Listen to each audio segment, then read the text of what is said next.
Me radua faktët ka Denis imam me sredba sa vicepremierët, gospodin Osmani, kada razmenit me informacije za međuresorskata grupa v odnos na zakon za upotreba nejazicite,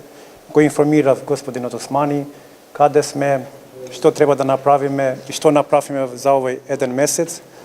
po imenovanju na moja ta funkcija i mislim deka štom će ga kompletirаме агенцията, ќе имате сите информации за пратамоштата работа на агенцията. Грзон факти че сот на такимine parë zyrtare kisha zëvendësë ministrin, zotin Osmani, të cilin e informova për punën e bërë deri më tani për këtë muajin e parë dhe folëm shumë çka për hapet e si do t'i marrim më tutje, që ta vendojmë në funksion agjencinë, që është mjaft e rëndësishme, sapo e dëgjuam edhe nga sekretari general, po ashtu edhe zëvendësi ministrit që kuadrat e para të kemi nga qeveria. Madje normalisht pasi të përfundoj procesi zgjedhor, do të kemi edhe konkurse për ta kompletuar ekipimin.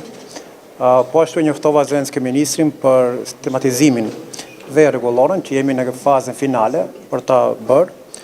dhe po ashtu edhe në të ardhmen si ta kompletojmë ekipin, do të kemi edhe programën të agjencisë dhe kështu që do vazhdojmë me fazat tjera të cilat na presin. Na pret një punë e madhe, një detyrë e madhe, ka vullnet, qoftë politik, kemi edhe vullnet njerëzor, dhe po ashtu informova edhe për punën e grupës ndërdikasteriale, që po marrin vendime të rëndësishme, të gjithë kërkesat që vijnë nga institucione të ndryshme, sa i përket termave apo kërkesat të tjera, jemi në gatishmëri dhe deri më tani kemi punuar me kapacitet të plotë. Faleminderit.